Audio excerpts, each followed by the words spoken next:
Әйелі жоқ үй. Фатима Жүнісова. Жасыл шатырлы үйдің егесі Жүсіп, ұзын бойлы, кең иықты, келбетті кісі. Жасы 70-ті алқымдап қалған ол ешқашан жар құшпаған, бала сүймеген. Осындай өзі сұлу жүзді, өзі әнші, сері кісінің неге өмір бойы үйленбей келе жатқанын үлкен кісілер болмаса, жастар жағы біле бермейді. Інісінің бір қызын кішкентайынан бауырына басып өсірді. Оның әкесі де, шешесі де бір өзі болатын. Қыз бала емес пе? Назгүл кішкене күнінен көкесінің кіреукелі көңіліне алаңдап өсті. Көкесі әлденеге күлімсіреп, әндете бастаса, бұл елжірей бастайтын. Кішкене кезінде көкесі мұның шашына дейін жуып, тарап, өріп, ақ бантигін желбіретіп, мектепке жіберуші еді. Ол кездері көп қыздың қолы жете бермейтін, әппақ колготкеге дейін аудан орталығынан әкеп беретін. Назгүл кішкентай болса да, өз шешесі мен көкесін жиі салыстыратын. Бір нәрсе сұрай қалса, дұрыстап жауап беруді де білмейтін. Мінезі шәлкестеу, шешесі мұны таяқтай жөнелетін. Салдыр-салақ анасы қайнағасының үйі тұрмақ өз үйінде дұрыстап жинай алмайтын еді. Есіктен төрге дейін шашылып жататын. Өз үйінен гөрі Назгүл көкесінің үйін артық көреді. Көкесінің үйі қашанда тап-таза, әйелі жоқ үй демесеңіз, көкесі істің көзін таба біледі. Назгүлдің үсті-басы тап-таза, тамағы тоқ. Көкесінің ықпалымен мектептегі сабағында кілең беске оқыды. Бой жете бастаған Назгүлді көкем неге үйленбеген деген сауал жиі мазалайтын. Осындай қамқор, мейірімді көкесінің жалғыз жүргеніне, өзінің ұл қызы болмағанына іштей күйінетін де еді. Бірде көкесінің ескі альбомын қызықтап қарағаны бар. Сол кезде қап-қара шашын екі бұрым етіп өрген, көздері мойылдай қара, сұлу бір қыздың суретіне көз түсті. Назгүл әлгі бейтаныс қыздың суретіне ұзақ үңілді. Әдемісін-ай, бұл қыз көкеме кім болды екен? Кімнен сұрасам екен? Назгүлдің көз алдынан әлгі альбомдағы қыз кетпей тұрып алды. Қыздың суретін біреуге көрсетіп, кім екенін сұрап білгісі келгенімен ыңғайын таппады. Арада 2 күн өтті. 3-ші күні кешкі тамақтан соң Назгүл ескі альбомды тағы да қарағансып отырды да, көке, мына қыз кім? Өзі сондай сұлу екен деп сұрады. Көкесі суретке жалт қарап, өңі бір түрлі болып, жай ғана ауылдас қарындасым, айғаным ғой, жас кезінде естелікке берген болатын деді. Назгүл бұдан әрі қазбалап сұрауға батпады. Алайда қыз жүрегі әлде бір құпияны сезгендей болып, айғанымның суретіне тағы бір қарады да альбомды жапты. Ертеңіне сурет жайлы бекер сұраппын ғой, көкеме қиын болды-ау деп қатты өкінді. Себебі сол күні көкесі таңға дейін ұйықтай алмай, дөңбекшіп күрсініп шықты. Жүсіп сол түні таңға дейін көз ілген жоқ. Қызы айғанымның суретін көрсеткен кезде ақ жүрегінің түбінен пәлен жыл қатып қалған шері лықсып кеп тамағына тығылған. Жап-жас Назгүліне не айта салсын? Бұрындары жас кезінде іштегі қайғы шерін әнмен сыртқа шығаратын. Жалғыз өзі отырып домбырамен халық әндерін шырқағанда, қосыла алмай арманда қалған ғашығы сол баяғы жас күндегідей көз алдына келетін. Аяғын еркелей басып, сыңғырлай күліп, қолаң шашының ұшынан ұстап, өзіне наздана қарап тұратын айғанымның бейнесі де ән аяқтала бере зым-зия жоғалатын.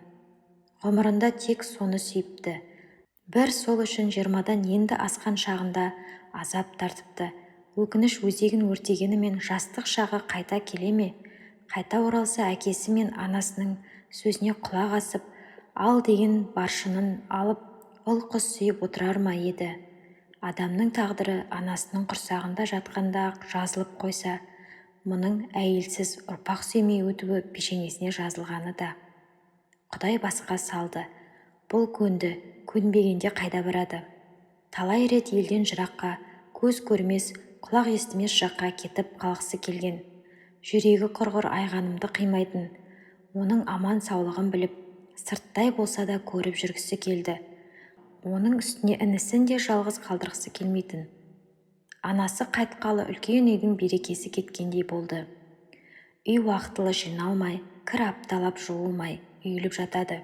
Бейшара анасы осы келінінің жаман қылықтарын жасырып келген екен-ау. Қалай дүниеден көшті, келіннің де арты ашылды. Анасы барда үйінен қонақ арылмайтын еді. Қырқынан кейін-ақ келіннің қабағына қарағандар келуді сирете бастады. Енесі барда қайнаға деп сыйлағансып жүретін келіні келе-келе бар өнерін шығара бастады. Бір кеспе көженің өзін төгіп шашып зорға беретін болды. Кей күндері тамақ істемей бүрісіп жатып қалады. Ондай күндері інісі екеуі қазан көтеріп, балаларды тамақтандырып, төсектеріне жатқызатын. Әйелінің жаман қылықтарына төзбеген күні інісі оны сабап талушы еді. Жүсіп араға түсіп жүріп екеуін айыратын. Інісін сабырға шақырып, шыдамды болсайшы, әйеліңде ақыл болса, анамыз бардақ елге сыйлы келіндердің қатарына қосылар еді ғой. Сен мұны ұрып жеңе алмайсың, 4 балаңның анасы ғой, сабыр сақта. Құдай мен сияқты жалғыз қалғаннан сақтасын. Енді балаларың үшін бәріне көз жұма қара. Кешірімді бол деуші еді інісіне. Ақыл айтқанымен өзі туған үйіне анасының жылына дейін шыдады. Соқа басының сыйып жүргені тек анасының арқасы екен. Қабағы кіржиіп, ашуланса балаларын таяқтың астына алатын, келінімен алыстан сыйласпаса болмайтынын анық түсінген соң бөлек шыққысы келді. Әке-шешесі көзі тірісінде үлкен үйдің жанынан шағын үй көтеріп төбесін жаптырып қойып еді. Басқа шифр табылмай, сол үйдің шатыры жасыл шифрмен жабылған болатын. Көп өтпей-ақ сол ерекшелеу үйдің иесі Жүсіп атанды. Бөлек шығарында інісі мен келініне: сендерден бір-ақ тілегім бар, менің атыма Назгүлді жаздырып беріңдер. Өзім мәпелеп өсіремін. Алла бұйыртса, оқытып, өзім қолымнан ұзатамын. Туғалы өзім қарап келемін ғой, деді. Аға, сіз не десеңіз де сол болады. Назгүл сіздің қызыңыз, алайда жалғыз өзіңіз ол үйде не істейсіз, әлде үйленбек ойыңыз бар ма? Інісінің соңғы сөзін естігенде Жүсіп ашудан қып-қызыл болып кетті. Сенің есің дұрыс па? Маған кім тиеді? Әлде ағаңды кекетіп мұқатып тұрсың ба? Басқа білмесе де менің жайымды жалғыз бауырым сен білуші едің ғой.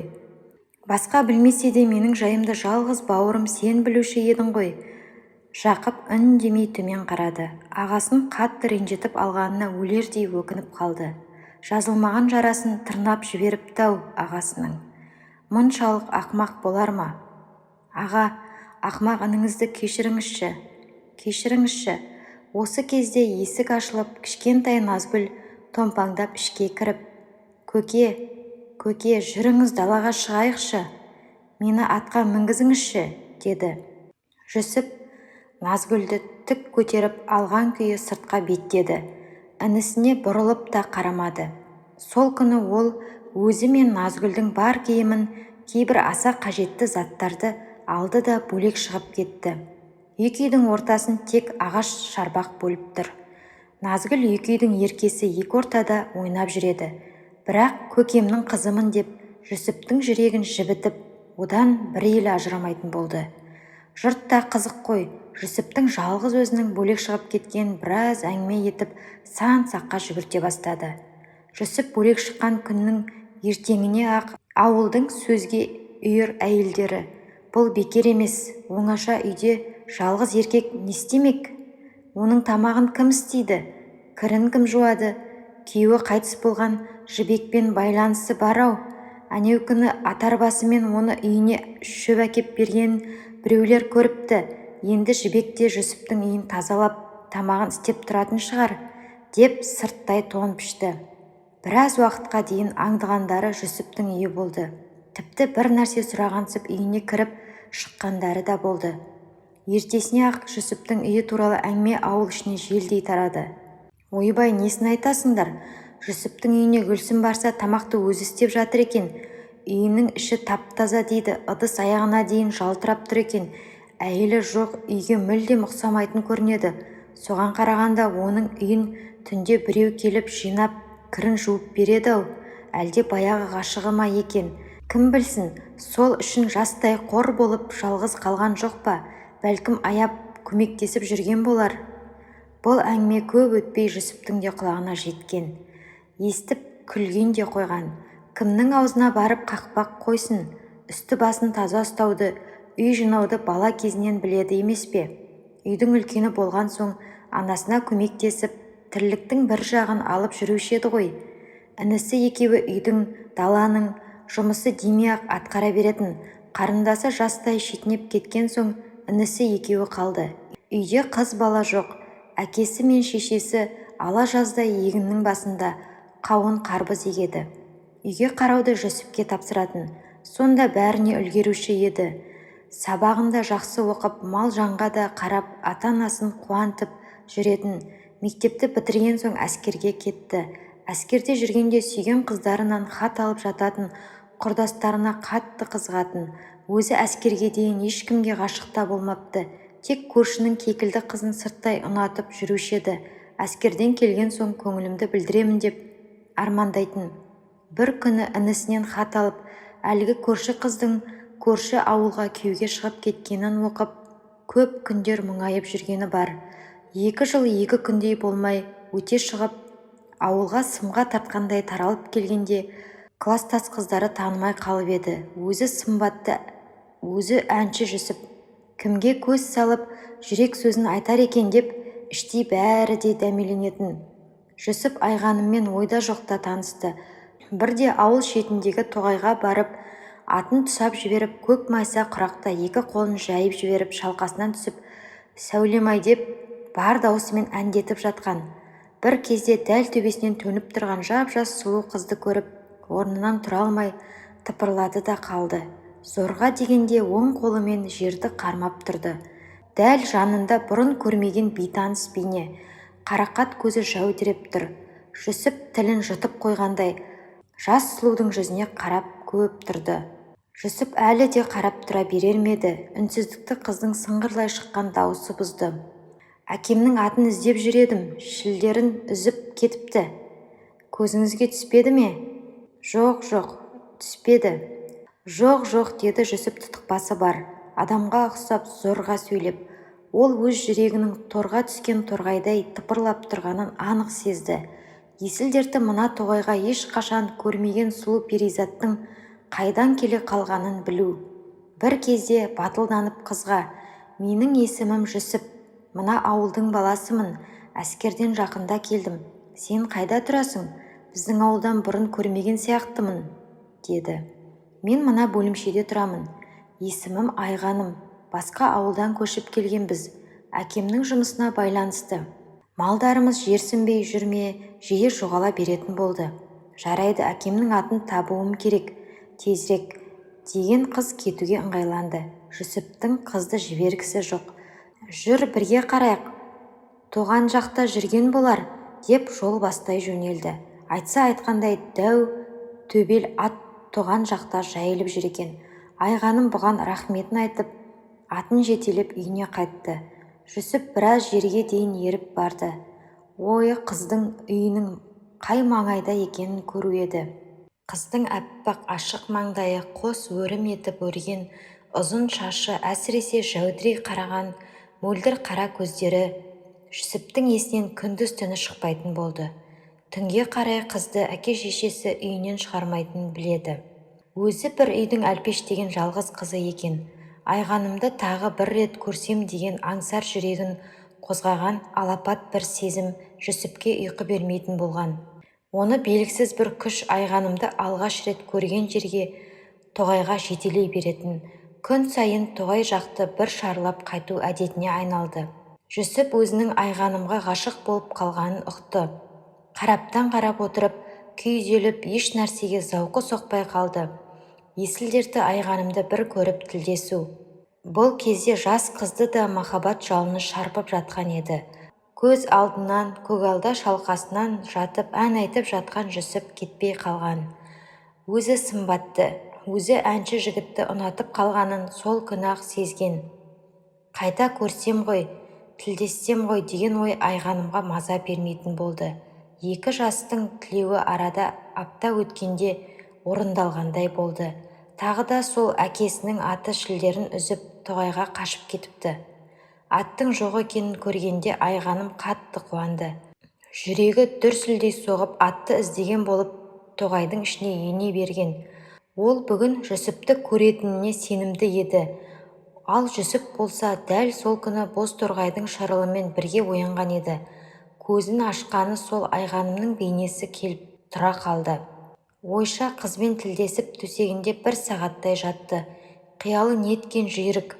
Айғанымды үйіне келін етіп түсіргенін, апасының қолына кәмпит ұстап жүгіріп қуанып жүргенін, достарының, келіншегінің сұлу жүзіне таң қала қарап қалғанына дейін көз алдына елестете бастады. Апасы таңғы шайға шақырғанда Жүсіп қиялымен ат үстіндегі Айғанымды қуып жетіп, бетінен сүймекке ұмтылып жатыр еді. Таңғы шай үстінде әкесі бұған соңғы уақытта шаруаға қырсыз болып жүргенін ескертті.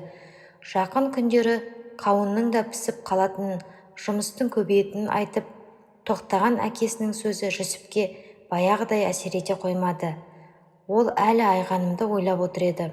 Орнынан тұрып, үйіндегі майда-шүйде жұмыстарын тез бітірді де тоғайға қарай құстай ұшты. Айғаным алғаш көрген жерде мұңая жан-жағына көз тастап отыр екен. Екі ғашық көзбен ұғысты. Тоғайда кездескен екеуі бір-біріне ұзақ қарап тұрып қалды. Бұл жолы Жүсіп батылдық танытып, өзінің ғашықтық хәлін жеткізді. Айғанымға ынтызар екенін, қыз қаласа өмірлік жар ететінін ұқтырды. Айғаным ұялып, қызара төмен қарады. Тек сүйріктей саусақтары мен шынар ағашын сипалай берген. Жүсіп қыздың қолының үстіне қолын қойып, сөзім сөз, сертім серт, Айғаным, сенен өзгені жар етпеймін деді. Қыз жігіттің көзіне тік қарады. Шын жүрегімен айтып тұрғанына сенді. Кенет өзінің жоқ іздеп жүргені еске түсіп, тоған жаққа жүгіре жөнелді. Айғаным атын тапса да тоғайдан кеткісі келмей Жүсіпті қимай көп тұрды. Екі жас ертең кездесетін болып уәделесіп тараған. Ертесіне Айғанымда Жүсіп те тоғайға ат мініп келді. Екеуінің ойы ел көзіне түспей алысқа барып сырласу. Жүрегі жалындаған екі жасқа құстың сайрағаны да, жапырақтың сыбдыр қаққаны да, судың сылдырай аққаны да қуаныш. Ғашығының сыңғырлай шыққан үніне елтіген Жүсіпте ес жоқ. Дәл сол кезде Айғаным жердің шетіне кетейік десек те еріп кетуге даяр еді. Бір кезде анам іздеп қалар деген Айғаным кетуге ыңғайланды. Жүсіптің ойы қыздың әппақ бетіне бір өбу. Ақыры шыдамай бұрыла берген Айғанымның бетінен бір сүйіп алды. Қып-қызыл болып ұялып кеткен қыз бетін алақанымен сипалап тұрды да есіне әлдене түскендей: «Осы сіздің руыңыз қандай?» деді. «Менің руым», шалқып отырған Жүсіп өз руын мақтанышпен әндете созып айтты. Ал Айғанымның көзі шарасынан шығардай болып: Сіз маған аға болады екенсіз ғой, аға», деп кейін шегіне берді. Ғашықтық Жүсіптің есін алды. Айғанымның өз руласы екенін білсе де одан бас тарта алмады. Оған деген сезімі күннен күнге өршіп, жанына жай таптырмай қойды. Айғанымға біз әлде қашан 7 ата түгілі 14 атадан асып кеткен екенбіз. Көрде тұр, әкемді көндіремін, сенің әкеңнің алдынан өтеді, біз қосыламыз деп сендірді. Айғаным да Жүсіпбекке ғашық еді. Ол қасында тұрса да жоқ болса да егіліп жылай беретін. Жүсіп екеуін айырып жіберетіндей қарақат көзі жәудіреп, іште қайғы жұтатын. Көп кешікпей-ақ екі ғашықтың тоғайда оңаша кездесіп жүргенін естіген Айғанымның ағалары Жүсіпке «Қарындасымыздан аулақ жүр, әйтпесе мерт боласың» деп ескертті. Жүсіптің әке-шешесінің ол кезде көзі тірі. Ұлының рулас қызбен кездесіп жүргенін естіген күні-ақ әкесі егіс басынан түтігіп жеткен болатын. Есіктен кірген бойда-ақ алаңсыз отырған Жүсіпті жон арқасынан қамшымен тартып жіберіп: «Иттің ғана баласы, сен не бүлдіріп жүрсің? Қыз құрып қалғандай рулас қарындасыңа қырындап жүргенің қалай?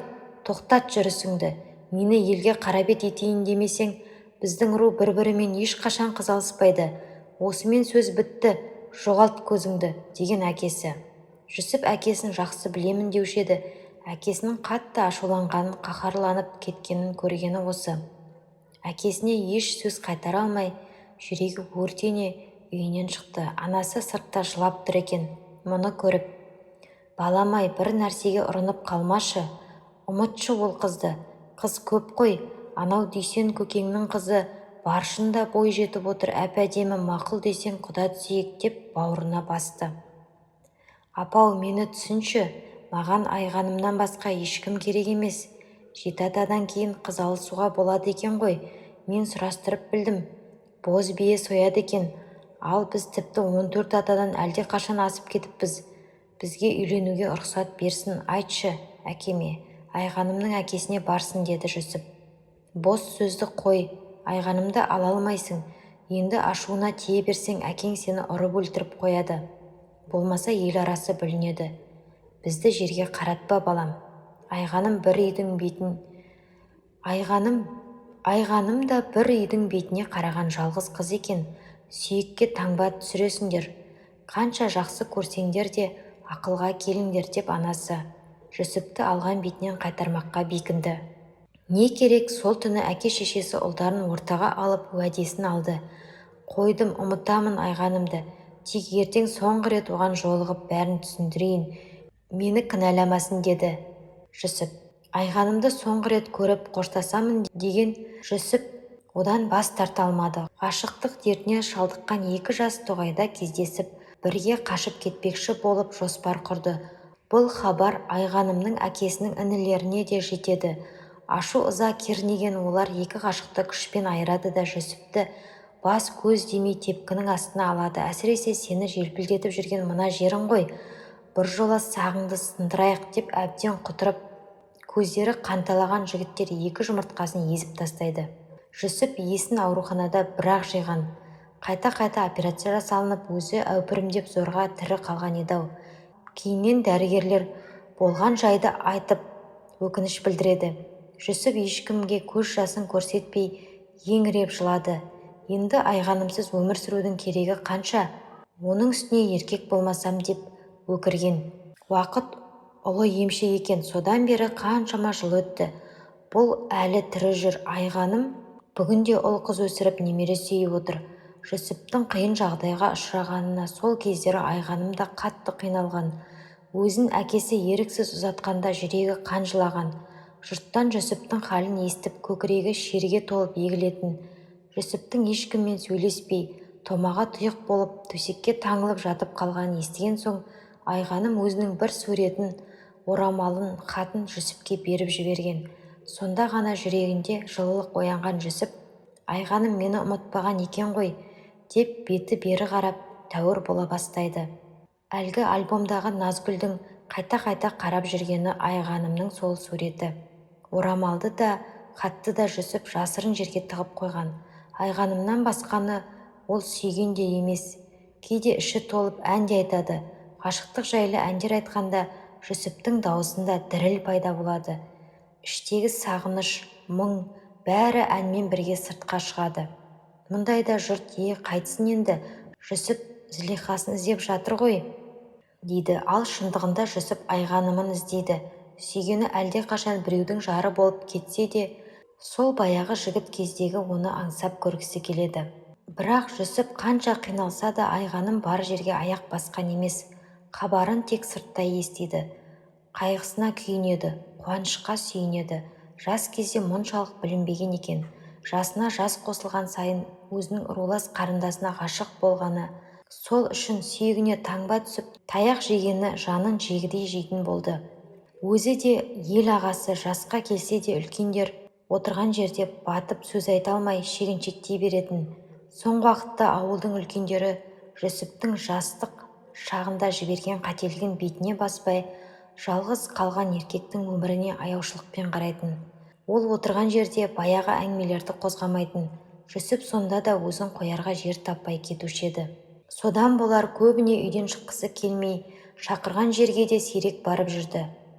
Жүсіптің осылай қиналып жүргенін Айғанымның қарт әкесі де көретін. Жүсіптің өмір бойы қызын ғана сүйіп жалғыз қалғаны жанына да батушы еді. Қайтыс боларының алдында қарт көп ойланды. Құпияны ашқан жөн бе жоқ па? Көп ойланған қария ақыры Жүсіпті шақыртқан. Айғанымның әкесі нашарлап дем жетпей қиналып жатыр екен. Мұны көргенде тамағы қарлығып, үзіп-үзіп зорға сөйледі. Жақын отыр шырағым, ажал алқымыңнан алғанда пенде байғұс біреуге жасаған қиянатын ойлап аласұрады екен. Біз де саған қиянат жасадық, өміріңді өксіттік. Шындықты сол кезде айтқанда сен Айғанымға қосылар едің. Себебі Айғаным сенің рулас қарындасың емес. Ол менің қарындасымның қызы. Әйелім ұзақ уақыт бала көтермей жүрген соң, қарындасымның аяғы ауыр кезінде қасында болып Айғанымды туа салып бауырына басып еді. Бұл құпияны әйелім екеуміз және Айғанымның әке-шешесі 4-ақ адам біліп едік. Елден көшіп кетіп осында қоныс аударып келген себебіміз де сол еді. Сен қызыма ынтызар болғанда, балалық қой әлі-ақ ұмытып кетер деп едім. Ақыры мынадай жағдайға душар болдық. Енді өлер шағымда екеуіңді қоспағаныма өкініп барамын. Кеш мені қарағым. Қарттың даусы үзіліп кеткендей болды. Кештім ата, кештім деген Жүсіптің даусы тарғылданып шықты.